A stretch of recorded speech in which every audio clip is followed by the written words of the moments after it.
Welcome. I'm Sophia from Lipstick Junkie Forever, and today's video I'm going to be reviewing the Hourglass Ambient Soft Glow Foundation. This is their new foundation. I know it sounds like I'm a little bit late to the game reviewing this, but actually I originally hauled this immediately after it launched, but the problem was, if you saw that video, that I was mismatched for the eyeshadow. I plugged in all the information into the Hourglass website, the shades I wear, generally my perfect foundation, which these days is actually the Charlotte Tilbury Beautiful Skin Foundation in the shade 3 Neutral. That thing is chef's kiss. I don't even have to say out loud chef's kiss, I just did that. But when I actually got that shade, which was shade 3 in this foundation, oh, that was off, like multiple shades. It was basically, if you saw that video, you must have seen that I looked like a geisha putting on the base of her makeup. Absolutely not. I took that off and went in with a different foundation, and within the same video I purchased this one, which is shade 5. So this shade is described as meant for skin tones that are light with neutral undertones. I have had neutral undertones for as long as I can remember, and I always buy foundations that have neutral undertones. I'm gonna discuss that a little bit later with this, but I don't think this is neutral undertones, to be honest. It really isn't. It's a little bit more yellow. I guess I discussed it right now. It's a little bit more yellow, but I'll go into it a little bit more in detail later. But I am going to try this out. I'm actually going to put on my whole face, and I'm going to wear this for 6 or 7 hours, and I'm going to do a check-in throughout the day. I have used this foundation, but I've used it for shorter periods of time, and this claims to be a foundation that will last for 16 hours. So we're gonna have to see how close we can get to that. And before I start putting this on, just so you know, this is a 1 ounce bottle in a glass packaging that costs $58. By the time you're done with tax, it's about like just under 65, but not by much. So I am only wearing moisturizer with some sunscreen in it, and I put that on over an hour ago, so it's had plenty of time to settle in. It's not very tacky, but I'm not going to be wearing anything else underneath this foundation. So I'm gonna start applying with the IT Cosmetics, what is it called? Heavenly Luxe Complexion Perfection Brush.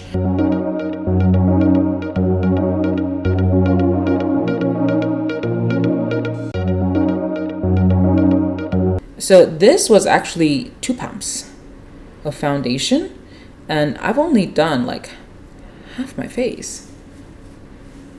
Yeah, there's like nothing on the brush anymore. Okay, I got 2 more pumps, so we're gonna do this side now. I have to say I am very displeased with how much product it takes to cover a face.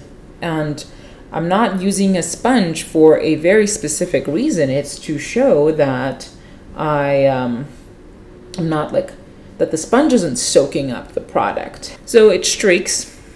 It definitely looks like I have foundation on. My pores are really visible. How do I show you guys this? You just can't see that on camera, and I really wish you could, because it is very disappointing to me. Okay, let me see.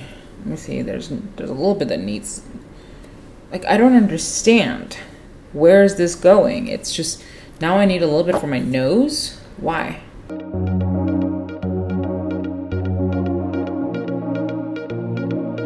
It's splotchy on my neck. Okay, on my nose. I can't. I have to, I'm gonna go in with my beauty blender. It's not wet or anything. I'm just going to even out the coverage, because there are lines. It's just not very good. And I wouldn't say that I don't know how to apply foundation. I certainly know how to apply foundation, but even if I didn't, for $58, this should be foolproof. Okay, so I changed out the lens, zoomed you in, so let's talk about what I see. Hopefully you can see it too. when I look at myself in the mirror, because in my monitor, I look phenomenal. So if you can see me and you're like, wow, she looks phenomenal, that is not actually the way I look in real life. In real life, I can see my pores right here, and they're far more pronounced than they generally are. It's as if like you took, or I took, my pore and I just compacted foundation into it, and then I took powder and I compacted that over it, and it's just too pronounced. I haven't put anything over my face. It's just the foundation, and the only thing I had under it was moisturizer that I applied long enough ago for it to set in and moisturize my skin, but not so much as like to impact the way the foundation performs. I don't have any primers on of any sort, and I generally don't even need to use a primer. To be honest, I prefer not to use primers. It's like an extra layer, and usually sunscreen is enough for me. And I never get this look where, as I said, around my cheeks, close to the nose, and on top of that also on either side of my lips, I can see my pores. I never see the pores on the sides of my lips, like on the cheek close to my lips, unless I've powdered so much that it's completely dried out. And that is usually when I go in and I put in a setting spray that rehydrates. So this look, not my favorite as it stands. I think that I'm going to go take this for a test drive. I'm not going to powder my face because honestly, I don't want to see what that even looks like. But I'm just going to use a cream bronzer, a cream blush, just so I can at least have a cohesive look and I'm not terrifying the children outside. But that's all I'm going to do. I'm going to go for a walk. I was thinking about a run, but no, thank you. I don't really feel like going for a run. I'm going to go for a walk. It's a little bit humid outside. It's definitely hot. I'm going to wear it for a few hours, definitely more than 4, probably closer to like 8 to 10 hours. There is nothing that will make me leave this on for 16 hours. No, thank you. I think that whatever their claims may be, this is just too drying for my skin, and I don't have dry skin. I did the rest of my makeup off camera because the maintenance crew came to take a look at the AC, and hopefully they'll be able to fix it, but it doesn't look like they will. But the only thing I have on my face other than like the eyeshadow look that I'm using the Urban Decay She-Hulk palette for is I have the NARS cream bronzer in Laguna 1 and the Rose Ink cream blush in Heliotrope. This is all I'm wearing. I have no powder on, no setting spray. I don't intend to put any of those on. I'm going to go run my errands or sweat my way into through this apartment getting fixed, the AC getting fixed, and I'll be back and I'll check in with my makeup. See you soon. Okay, so I'm back. I've worn this face for 7 to 8 hours. I've gone on a walk. It wasn't actually as humid as I thought it was going to be, but I've gone out on a walk. I haven't touched anything up. I haven't applied more foundation. I haven't set anything in any way, not with powder and not with the setting spray. So I'm going to make a couple of comments. 1, this shade is also wrong. I don't understand what's wrong with this range and how it works on my skin. But number 5, which is what I was wearing today, is supposed to be light with neutral undertones. It is yellow. On me, it is yellow. You can't see it as much on camera. I'm looking at myself on the monitor, but you can see there's like a distinct difference between the top of my neck and like the base of my neck. That is about where I stopped the foundation application, and that was a big risk, I have to say, because I went out in public like that. But I did that kind of intentionally because I wanted to see how it looked, and I hated it when I was outside because it was very noticeable when I was outside. It was a little too noticeable, actually. It's noticeable now for me, but it was a lot more noticeable in daylight. That was not fun. Now I'm going to look in my mirror and I'm going to point at a couple of things. Okay, there are literal patches of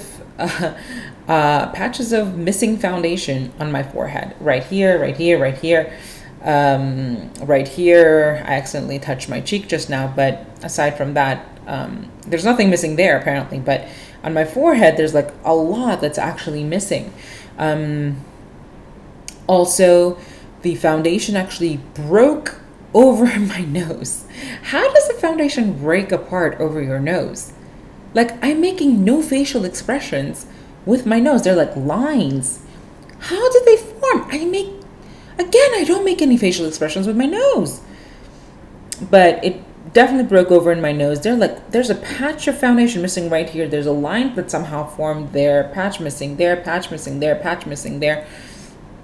You get the point. Moving on, there's also like some foundation missing around my mouth, but I understand that. I have eaten since I've applied this, and I had to remove, any food residue. So I get it. That is not something I'm complaining about. But this foundation's really weird, I have to say. At this point, my skin has developed some oils, as it does throughout the day when you're not blotting, when you're not setting, when you're not doing anything. I don't have oily skin, but still, it's been 7 to 8 hours. So that's a significant amount of time. But there are some parts where the foundation looks nice, I would say. It's where there's an insane amount of oil on my face.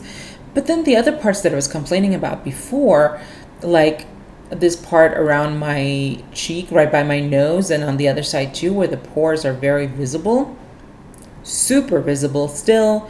It actually settled into, the foundation settled into a line I did not know I had, actually. It settled right there. Wild. This area somehow still looks like I have very large pores. I almost never notice pores on this bottom portion of my face because there's literally no foundation that ever amplified it quite like this. This foundation still looks like I took it and I like just packed it into the pores. Aside from the fact that the color match is off for me, this foundation is just not worth it. Mind you, this is a $58 foundation, and after tax, it's $63, $64, depending on where you live. At that price, it better perform well on everybody. But this foundation is a complete fail for me. I know a lot of people seem to love it. I don't. And I hate to say that it's a hate, but I mean, it's not a hate. It looks really nice on camera. It just doesn't look really nice in person. So this is a no-buy for me, and I'm going to return this foundation. And I'm not going to actually make an attempt to find another shade that actually suits me better because I don't think this foundation's worth it. I'm not buying it. So I hope this foundation worked for you. I'm sad that it didn't work for me. I had really high hopes. But, not everything can work for everybody. I hope that this review helped you. And I hope to see you back soon. Bye.